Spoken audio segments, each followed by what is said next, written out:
Hai, bersua lagi kita di siaran Mengkembang Channel.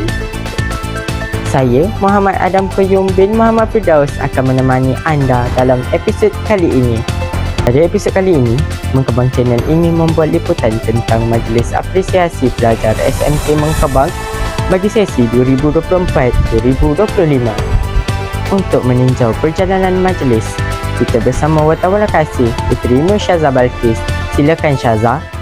Terima kasih Adam Qayyum. Saya kini berada di SMKM yang sedang berlangsungnya Majlis Apresiasi Sekolah bagi meraihkan pencapaian pelajar sepanjang tahun ini.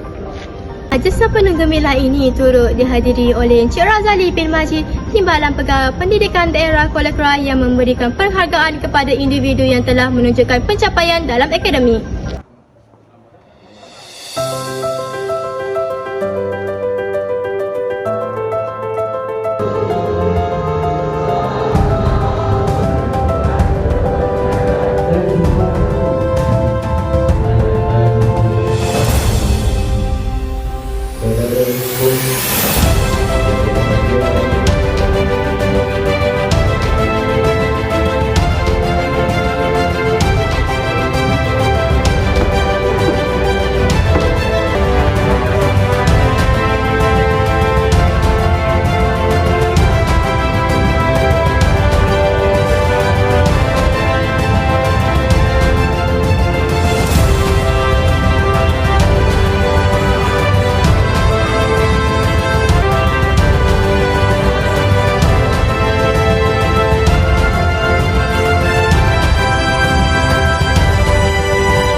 Majlis hari ini juga diserikan dengan persembahan istimewa iaitu nyanyian daripada pelajar.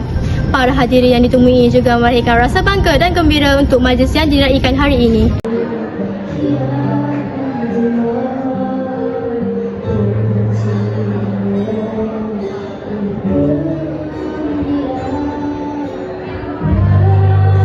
Majlis Apresiasi Sekolah bukan sahaja untuk memberi penghargaan kepada mereka yang berjaya, tetapi juga menjadi pembangkit semangat kepada pelajar untuk meneruskan usaha untuk mencapai kejayaan pada masa hadapan. Terima kasih Syazah. Sejarah kekal sepanjang zaman menjadi ikhtibar si anak watan. Usaha dan doa jadi sandaran. Kejayaan pasti dalam genggaman. Oleh itu, berakhirlah sudah siaran kita pada kali ini. Semoga kita dapat bertemu lagi di lain siaran SMKM Sehati Sejiwa.